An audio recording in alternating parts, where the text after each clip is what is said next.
So welcome back, everyone. Lovely to see you all as always. And let's start by going straight into the superpower state. So take a deep breath and either close your eyes or leave them open, whichever you prefer. And go into your superpower state however you normally do that. Using your word or phrase or your anchor, or by focusing in on everything you love about your subject. Very, very good. Start to feel your heart opening, that expansion feeling in your chest. Allow that light or energy to spread down to your toes, up to the top of your head and out to your fingertips. So you're now full of that light, that energy, that love. Very good.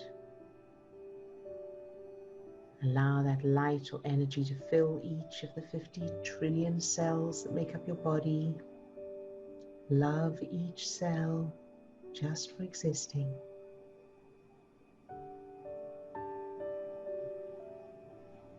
And empower those cells to produce their own light and energy, allowing it to spread to the cells around them, and even if they can't, love them anyway. Very good. Now allow that light or energy to fill yourself, child, any age. Love that little you just for existing, no matter what. No judgment, no expectations, just love. And then allow that light or energy to overflow from that little you and fill your whole childhood with that same light, that energy, that love. Shining that light into any darkness, loving everything, everyone, every event, every experience, every circumstance. That's where your power. Now allow that light or energy to fill everyone who's on the call today. All those who are on camera, all those who are off camera today, loving each one just for existing. Very, very good. Good job. And you can open your eyes. And let's check in with each person. So Katrina, you're first up on my screen. How are you today? Lovely to see you. Thank you, Jill. Yeah, grand. Good. What have you got for us today?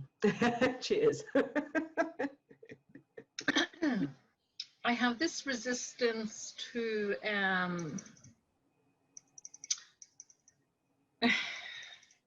okay, so I want to open a new chapter in my life, which is now to earn money. And but every time I go to look at it, there's this resistance, as in we'll think of that another day. It's like I keep putting it off and I keep putting it off, and then I thought, no. Monika talked about it yesterday, and I'm going to talk about it today. Fantastic. Excellent. I'm glad to hear it. So what's the problem with money? What's the problem? That wasn't my question. What's the problem? Now you're throwing me. What's the problem? Well, I haven't got it. What's the worst thing about not having it? Right, good. So I went through all that with Steve, and I come up with a memory on a sort of a thing, you know, a ride that I was with my brother. Right. But the lock or the chain something wasn't put on right, and then as we took off, I went hysterical. Okay. And so I thought I was safe, but I ended up I wasn't safe. So very good. What's that got to do with money? Yeah, so every time I think of money, I don't feel safe. Yes. I had money, and then money was taken off me. Remember the scam? Yes, indeed. Yeah, the I safety felt taken safe. away. I felt safe. I believed. Yeah. I believed that I was safe. I believed these people, and then Perfect. That's a very, very good one. All right. So this is a great example of how of the links when it's not about the links, how the links are often not about money, the original cause. So that ride, that makes perfect sense. And about how old were you then, approximately? I said to Steve 12, but Okay. I'm going to make myself younger and say 8, 10, just to muddle it up a bit. Okay. So whenever it was it before or after you lost Charmaine?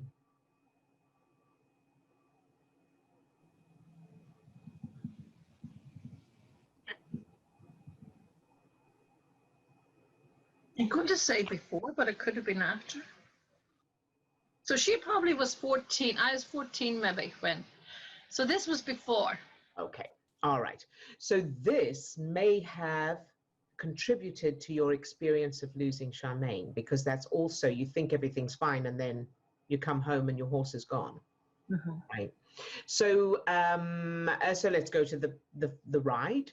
And what was the worst thing about that experience? So when you go there now, what's like the so I know that it didn't feel safe, but what made you feel that you weren't safe? It was the bar. It was the we were taken off and gone up into the sky, but there was no safety net. This thing was, so you just could have slid out and. Okay, good. So now I want you to imagine that little you, that young you, however old you were, you've got, so the bar is not there or it's broken or whatever, but you have a seatbelt that's holding you in place. Are you able to do that? That's much better. Yes. Good, very good. So would you play that memory through? So that's the stepping stone memory. All right. And then the final memory is the bar is fine. The bar is, it's there, it works, and everything, it's exactly as it should have been. Now, the reason I asked what part of it was the worst or what stands out is because I wanted to be sure that it wasn't a piece like it was about the screaming or the reaction you got from others when you were screaming or anything like that. Is there anything around that? Or was it literally the safety thing was the main issue? It was a safety thing. Yeah. That Okay. really scared me. Yeah. So then that should do it. So practice seatbelts and then put the bar in there as the final memory.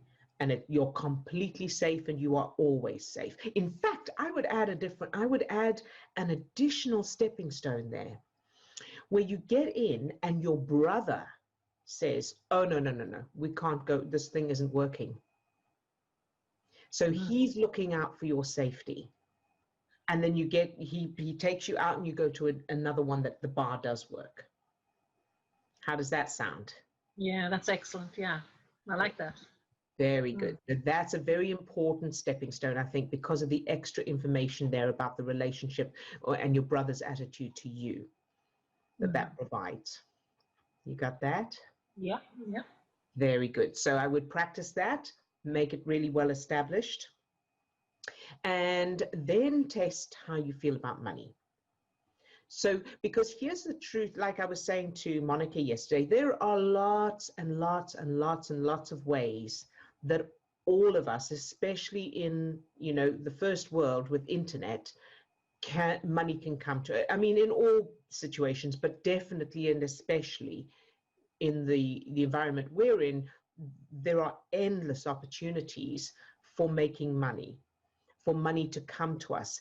But if the references we have prove that we don't deserve money, or we can't have money, or there is no money, or any other kind of, or it's dangerous to have money, whatever those references are, we will absolutely filter those ways out. We either won't see them, or we won't recognize them, or we will come up with all kinds of reasons why we can't.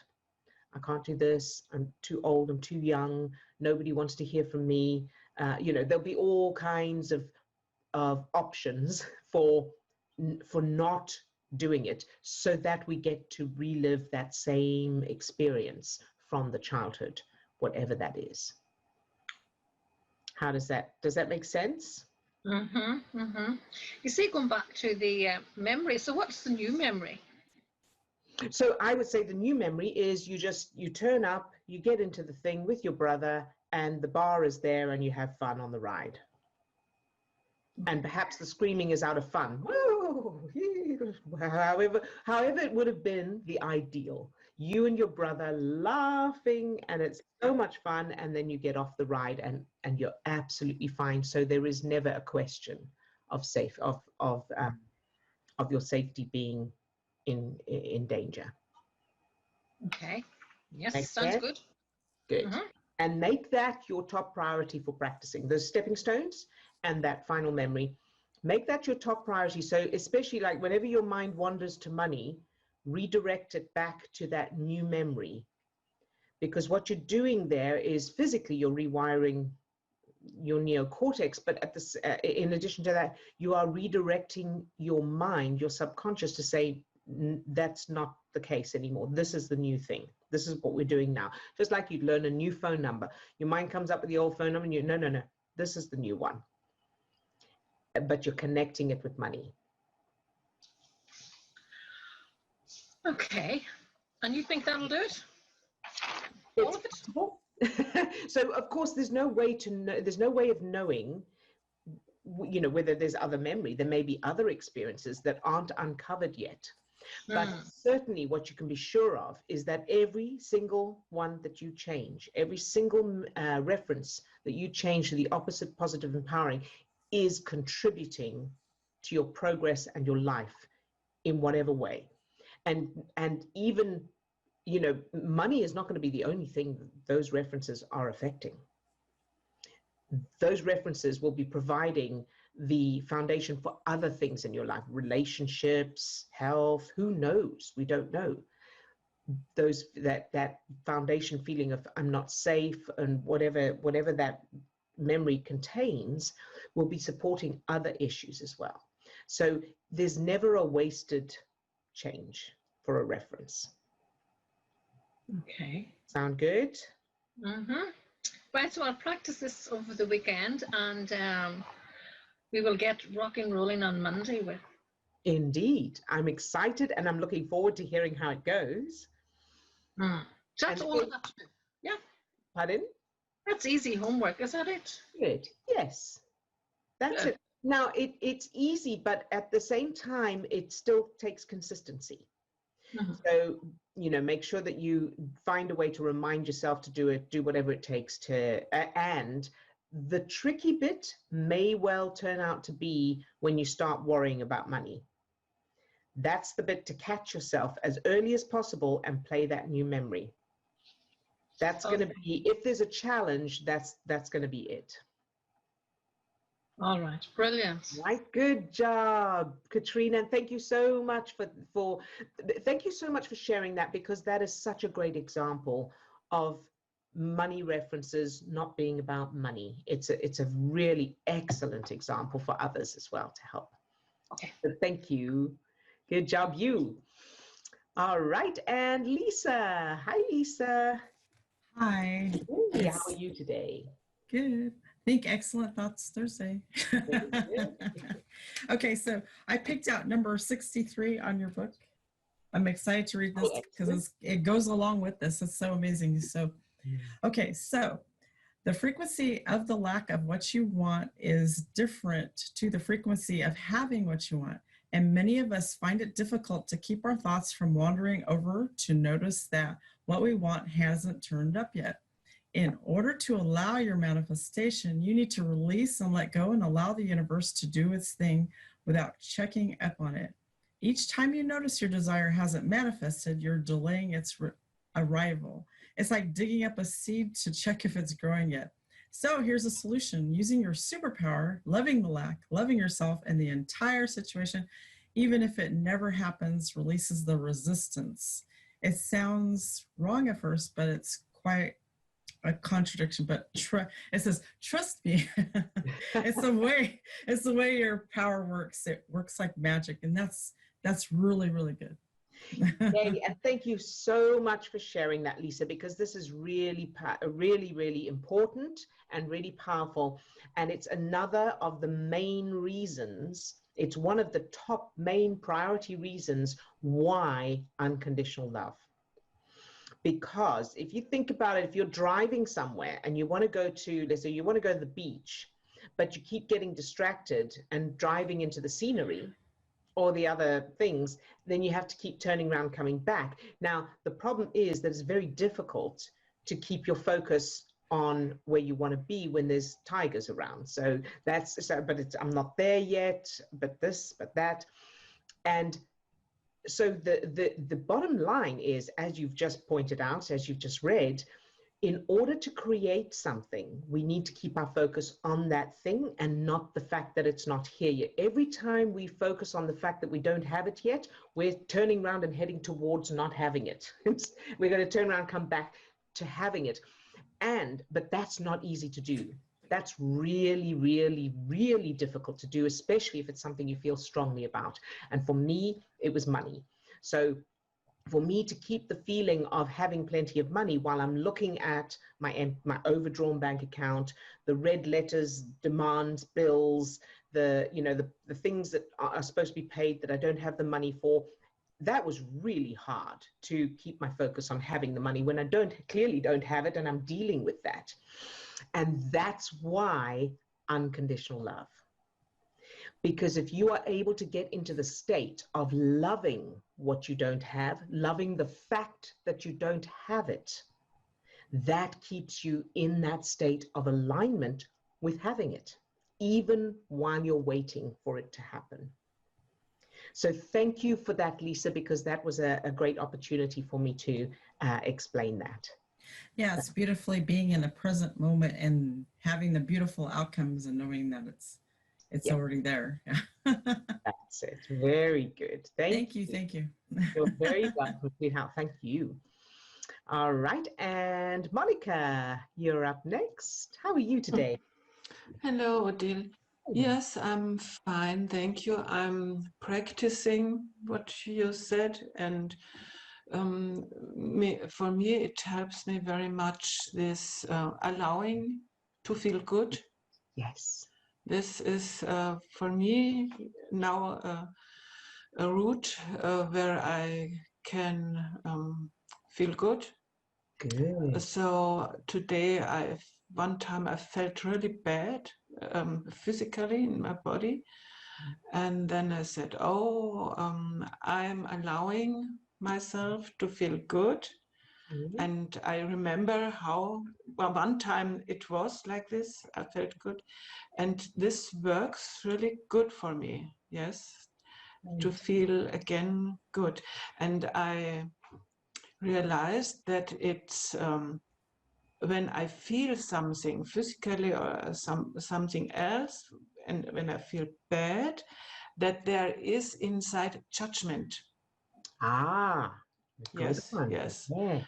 There is a physical thing, perhaps there or there, and then I go to judge and to say, "Oh, that's bad." Yes. And then I allow myself to feel good, and so it became neutral. There's this feeling, a good feeling. Yes. Good job, Yes. Monika. That is fantastic. Yes. That's great progress. And thank you so much for sharing it, because it helps others as well, because I know you're not alone in this. A lot of people need to allow themselves to feel good. Yes, yes. Perfect. Good job. Yes, thank you. And so I'm going on doing this and practicing this, and I will see how it works with the money thing. Yes. Yes, good, very good. Because also, if you have that, you have had in the past, you have had that pattern of not allowing yourself to feel good. You're not allowed to feel good. Then you can't have money, because if you have money, you may feel good. So then that will filter everything, all your ability to notice opportunities, your creativity, your ability to think of things, notice things, problem solve, all kinds of stuff. So that's brilliant. Well done. And it's so exciting because it really is, all of this stuff is so empowering. We do it, it's not easy, it's not necessarily easy, but we do have the power. We do have the ability to do it. So that's what's so wonderful. Yes, I think every child in school, at school, has to learn this. Yes, can you imagine? Can you imagine a whole generation growing up with this empowering empowering skill? Very good. Thank you, Monika. Thank you too. Good job. Well done. So proud of you. All right, and Swasti. Hi, Swasti. Hello. Hey, how are you today? Good, thank you. Good. So I just had the tutoring. So the tutoring was supposed to happen last week, like the first session, but it didn't happen because they had some technical errors in the school. So today was the first one. Okay. And I came out of that thinking, oh my God. So it was just kind of a get to know thing. And then we did some percentages. But so when they got things wrong, I didn't really know what to do. And I found myself panicking so much. Well, I was sending love to them to get my prefrontal cortex online. Good but, job.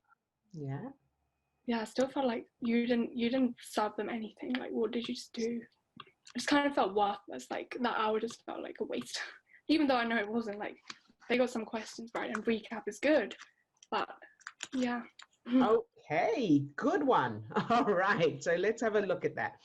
So then, so you've got this opportunity to tutor these kids. Now, the filters through which you see yourself and your relationship to the world are going to determine your experience with these kids. Now, what they experience is going to be determined by their own filters, of course, because we are all experiencing the world through our own filters. So you could be brilliant, and they could be like, oh, this is amazing. This is the best thing that's ever happened to me. Thank you so much. And now I'm, set for success and all of that. But if you have the filters for I'm not good enough, or whatever those references are, you won't be able to receive that. You won't be able to, your brain will come up with reasons for, oh, but they're just saying that, or but I did this wrong. But so the brain starts to focus in not on what's happening, but on what fits in with the existing programming. So, and I know all of that, but I'm kind of explaining it also for anyone watching the recording. So let's have a look at what that is. So you say that you feel they actually did get something out of it when you think about it intellectually? Well, I just did some reflection because I want to improve for next time. So some things that I found, like when they were getting things right, that's fine. You just take it and move on and say, well done. But then when they get it wrong, like, so when I was explaining it, so I was like, I just know some things like minus times to plus. I don't know if they know that. So I don't know if I was explaining that right. And I just felt like, well, I couldn't see by their expressions she said, oh yeah, that makes sense. And I thought, okay. And the other one got it right because there were two. But then I still felt like something was missing. I needed to explain it more or something. Okay, very good. So the fact that that feeling of something's missing and I need to explain it more, whether it's actually that something is missing and you do need to explain it more, or it's that's just a program, is going to determine, of course, what's back there. So the fact that she said, oh yeah, that makes sense, what made you still feel like you should explain more? How did you know that? I'm sorry. This particular student, she was like quite disengaged, and she was yawning. Obviously they have like things going on, but I didn't, you don't want to be like, stop yawning. But I don't know. So what made me feel like that? I don't know. Okay, so we'll pin that for the moment, and I want to come back to, so what's wrong with her yawning? What was the problem with that? she's just not paying attention. I think she had a phone near her as well, which I was like, oh, they shouldn't be having that. But I didn't say anything. Because the first session, I just wanted to build kind of a good connection with them anyway, because I'll be here for 8 weeks or something. Yes. Now, quite frankly, of course, you can't make them do anything, right? So you are there to, and I'm going to share something that I learned recently from a training thing. How we show up to someone determines mainly our own experience, but also sometimes how they relate to us. And so if you turn up, if you show up as you have something they need, but you're not there to make them do anything. This is like, these people are cold and I'm offering them a coat. If they don't want the coat, that's okay. It's their business, right? So that takes the pressure off you. Okay.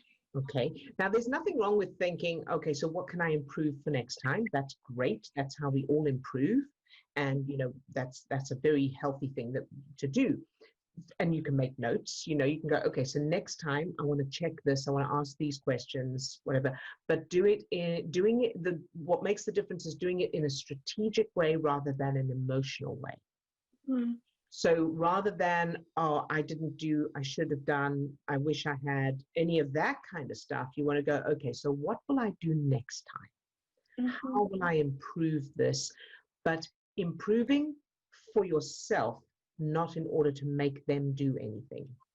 And it's tricky because when you're trying to help people, and we know this very well, when you really want to help someone and you really want the results for them, it can be very difficult to resist the urge to try and convince and make and, you know, take on the responsibility. But so it starts with becoming confident in yourself, in your own value, and what you have to offer. So you have this amazing thing that's going to help them, but only if they use it.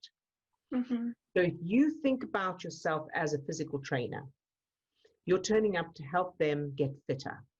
You can't do the exercises for them because then you just get fitter and they don't make any progress at all. So you can come up with different ways that make it more enjoyable for yourself first, and then maybe for them and that, but you can't change that. So if the person is yawning, maybe she's just tired, or it's that time of the day for her, or she's feeling she hasn't had enough sleep, or yawning can also be a coping skill with, you know, being socially, for social anxiety, and, you know, there's a lot of reasons for yawning. So you can look at what is yawning. If someone's yawning, what does that mean to me? Because I know in the past, for me, it would have meant they're bored with me. And I get their attention and I'm boring. So then you change those references because that's actually not necessarily what it means. In fact, usually it doesn't mean that. Yeah, okay. Does that help a little bit? Yeah, so it's like, so with the superpower, you fill yourself up, and so you make it enjoyable for you, and then exactly. And well done for using the superpower in the moment. That's great. And of course, be sure to prepay these sessions as well. So before going into the session, you know, during the day or whenever, when you wake up in the morning or whenever's convenient, get into the superpower state and aim it at that session, no matter what happens.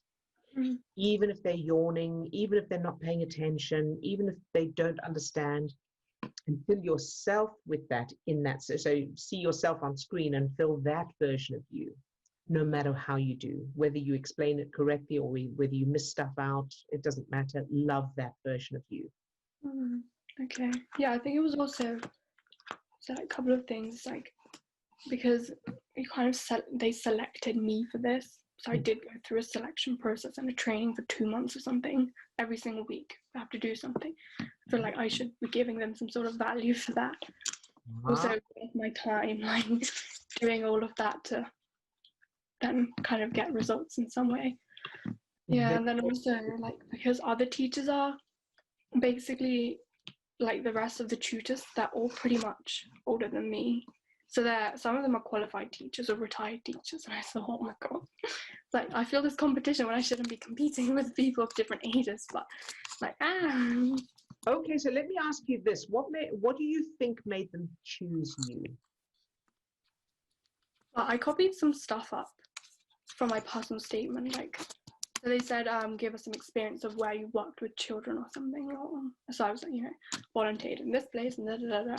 So I just kind of copied that, pasted it. That is my work, but I didn't, because I didn't want to spend too much time on it because I had a lot of other things at the same time.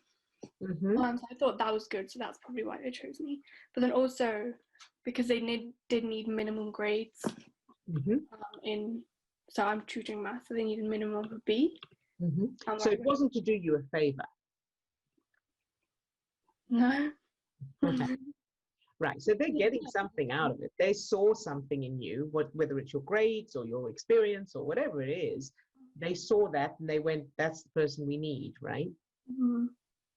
And you hadn't, I mean, they hadn't seen, like, you know, magic in the future where you're like this, you know, star teacher, and they went, that's the reason we need her. So just to clarify that. So then it's definitely about your own self-worth. Make sure that you've got those memories in your childhood where you are, you turn up and everybody goes, and just for existing, even if you never do anything, because that's the takeaway here is, even if you do get it wrong, even if you forgot something, you forgot to explain something, you didn't explain it as well as you did, those kids are still getting something from you that they would not have had otherwise. Okay. And we don't know what that is. It could be affecting them on all kinds of levels, but you're definitely bringing something. Yeah. All yeah, right. no, from hindsight, I can see that, yeah. Good. Good job. Yes. And so then when's the next session? It's every Thursday, 3 to 4. Every Thursday. Okay. So for next Thursday, pre-pave. Pre-pave starting now, you know, you can, so that you're looking forward to it and you feel confident. And by preparing, I mean, check those childhood memories, pre-pave, use the superpower and all that, so that you're going into it knowing that you're in the empowered state, and it doesn't matter what they do or whether they receive it or not. I have no doubt that they will, but even if they don't, that's okay. Okay. All right. Yeah. And then also, you know, as far as I'm not sure how to handle when they get it wrong, that kind of thing, there's bound to be information about that online. Yeah, I'm going to email the person who's in charge because I don't know how to handle that at all. Perfect. Perfect. And so you're not expected to know everything, of course not. So something you don't know, again, it's strategy rather than emotion. So no judgment of yourself. How are you supposed to know it? You just ask. Okay. All right. So it's the important bit is not the thing. It's not the doing or the didn't do or the information or I've got the wrong thing. It's how you're feeling about it and what it means to you that is making all the difference in the world. And that will make the difference moving forward in all areas of your life. Yeah. Okay. Sound good? I know what to do. Yes. Thank you. Good. You're very welcome, Swasti. I'm so excited for you, and I'm so excited for those kids. Yeah. Good job. Would be good. Thank you. Good job, sweetie. You're very welcome. All right. And Chris. Hi, Chris. Hi, everyone. How are you today? I'm very well today, and I'm really excited to be here after a long time. How are you? Oh, gosh, but I have been following avidly, and oh gosh, there's so much going on. I've written loads more, but I'll come with a question. And a nice little, it was lovely what Ilya's idea of the neurons sending their love out to one another, and that's fabulous. What I've been doing for a while is I send all of my neurons, I do get a few aches and pains and discomfort, so I just send them to all my aches and pains. Good. Yeah. Yep. They're really working quite hard at the moment. That's perfect. And loving the aches and pains, whether they're there or not, shining the light into darkness. So thank you, Chris. Thank you. Absolutely loving them very much. And one of them feels a bit better. But one of the things a little idea, no, a memory came up from my childhood, which comes up from time to time. And I thought, gosh, where did that come from? It's not a bad memory. It's just a little, like a, bookmarked memory. And it relates to my older sister.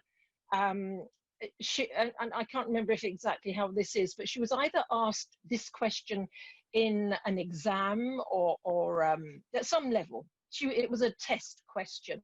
Yeah. And I think it said, what was the, what does topsy-turvy mean? So I thought, this came up last week. And I thought, why is that? And it comes up every few years. This question comes to my mind. So I thought, okay. I asked it, well, why do you keep coming up? Do you want to let me know anything? Is there anything left for me to clean up or release? So the background is my sister had a lot of influence on me when I was a little one. So although it wasn't a negative, my question is, can you reverse engineer?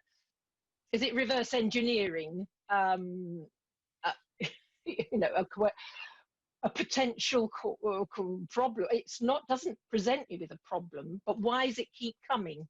Okay, so yeah, and that's a good question, Chris. And I've had similar things where, a memory comes up or a moment comes up that I hadn't thought of for a long time, and it seems to not fit in with anything.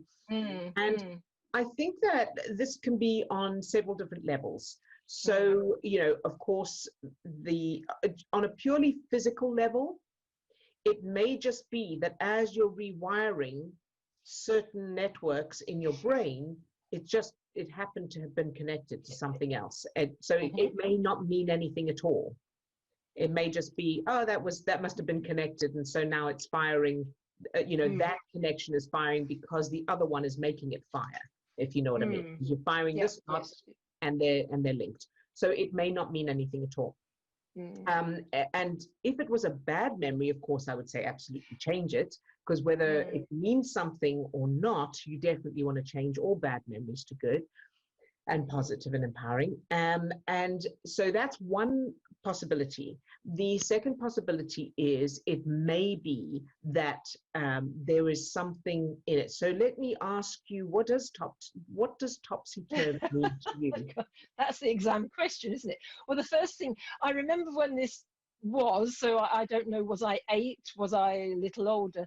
But the first thing I thought, oh gosh, how do you spell it?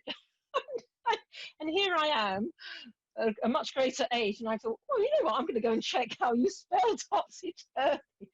And that's quite interesting now I'm saying that to you, because as a little child, I struggled with spelling, as lots and lots of children do, and that's possibly what that could be a little bit of something. What actually did? Sorry, I'll just stop you there for a minute, or pause you, just to say, I would definitely go and change it so that you are brilliant at spelling. You were brilliant at spelling for a very young age. You win. Yeah. I don't know if you have spelling bees in England. We didn't have them in South Africa, but in America they have them. Spelling bees, spelling competitions. Yeah. You win every time. You are always winning, and it's Chris has won again. And you've got the cups, and your shelf in your bedroom has all these spelling cups, all these spelling champion cups. Yeah. And when you're presented with the cup, your parents are there, and everybody's taking photographs, and your parents are in the photograph. And let's have one with her. And your best friend says, oh, can I have a photograph with Chris? My friend won, and you holding the cup. To build and build and build, because again, it's not about spelling. No. It's about that confidence, that foundation, that worth, that who I am. Yeah, very lovely. So whether that topsy-turvy came up for that reason or not doesn't matter. It's a perfect opportunity to install that new empowering reference. Thank you so much. Yes, of course, and that's lovely. Yeah, well, that's helpful at so many other levels as well. All the schooling, which can always do a lot of helpful work. What did come out? I did actually in the end. I did write a due justice letter. Good. Because what it drew me to was this relationship with my sister, and a lot of my experiences are almost reflections of hers, and you've covered that. And I've already written a couple of due justice letters from her, and I wrote another one, a more significant one, to my mum and my auntie and uncle, who didn't really. I said in my letter they should have protected her from my dad. There we are. So that really was, and it was, and out of that, lots more good things have, it's put me in a good place in my mind. Yeah. Very good. And so you've changed those memories as well? Yes. Well, that's all. The memories were changed, but for some, this was another way into it, and clearly there was more to be changed, wasn't there? By the letter brought brought that up again in another way. Exactly. And so that, and just to find, say again.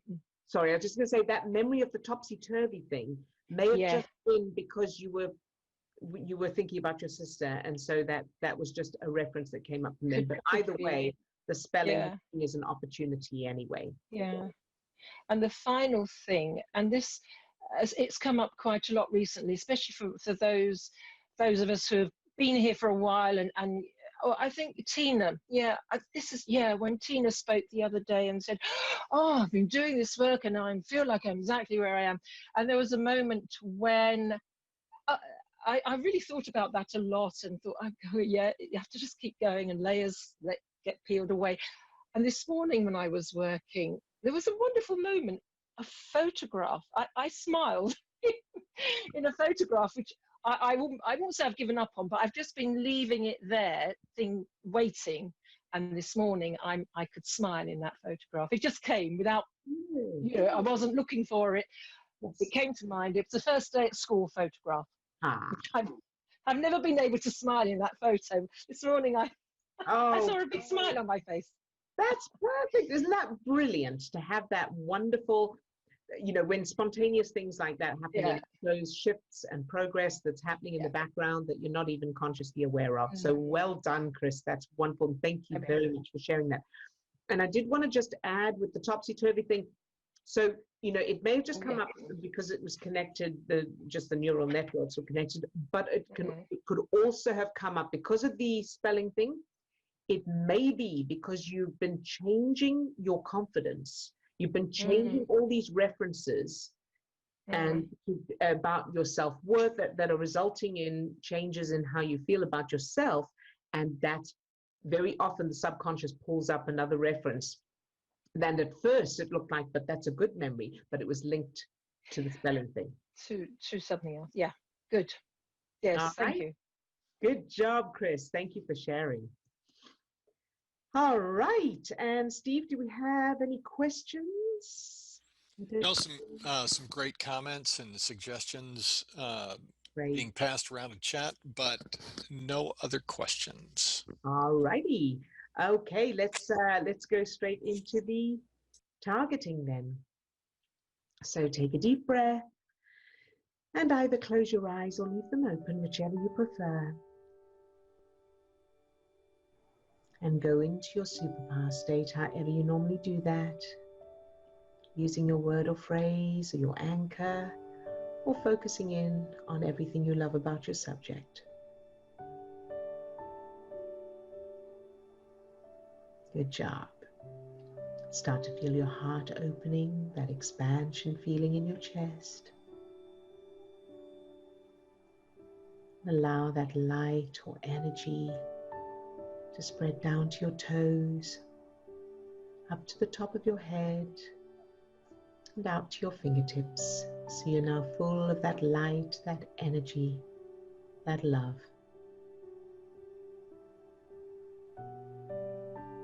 Allow that light or energy to fill each of the 50 trillion cells that make up your body, loving each little cell, just for existing, and empowering each cell to shine its own light, energy, and love. Every cell of your body loves you unconditionally and loves the others unconditionally. Very good. So feel that two-way flow of unconditional love between you and every cell of your body. Very good. And now fill your subject with that light, that energy, that love. Love your subject. And then imagine your subject either doesn't want to be with you or doesn't have the qualities that you love and appreciate in them, and keep them filled with this light, this energy anyway. Love them anyway. Very good job. And Steve, if I could have the targets, please. Thank you. And now let's go to Lisa. Fill Lisa with this same light, this energy, from the tips of her toes to the top of her head and out to her fingertips. Love Lisa, just for existing.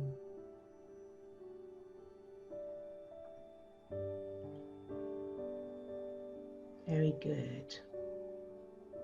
And allow that light, that energy to overflow from Lisa and fill everyone's financial situations,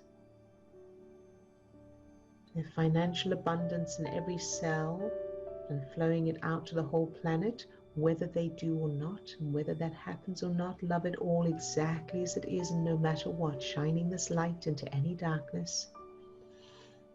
Loving the financial situation of everyone on the planet, yourself and everyone else, exactly as it is, without judgment, without expectations, just loving it. That's where the power is. Good job. And now to Swasti. Fill Swasti with this light, this energy, from the tips of her toes to the top of her head and out to her fingertips. Love Swasti, just for existing.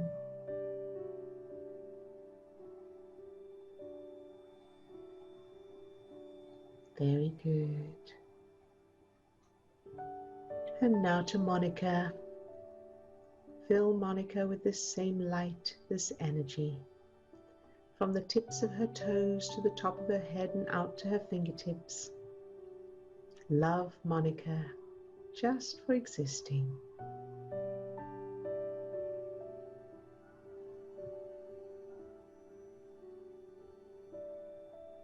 Very, very good. And now to Carrie. Fill Carrie with this same light, this energy, from the tips of her toes to the top of her head and out to her fingertips. Love Carrie, just for existing.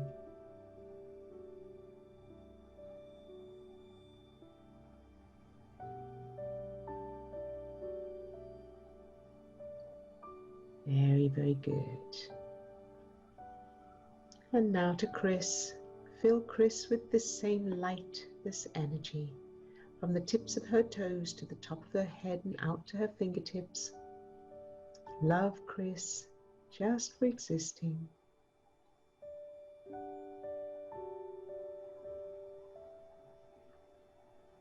Very good. And allow that light, that energy to overflow from Chris and fill her elderly father-in-law, who's home from the hospital and nearing the end. Fill him with this same light, this energy, this love, exactly as he is, no matter what. Filling him with this light or energy and loving everything and everyone exactly as he is, just for existing. Very, very good. Good job. And now to everyone who's off camera today and those who are watching the recording, love each one just for existing. Fill them with this light, this energy, exactly as they are. No judgment, no expectations. Loving each one. And allow that light, that energy to overflow from each person and fill their lives. Everything, everyone, every circumstance, every event, every experience. Shining this light into any darkness.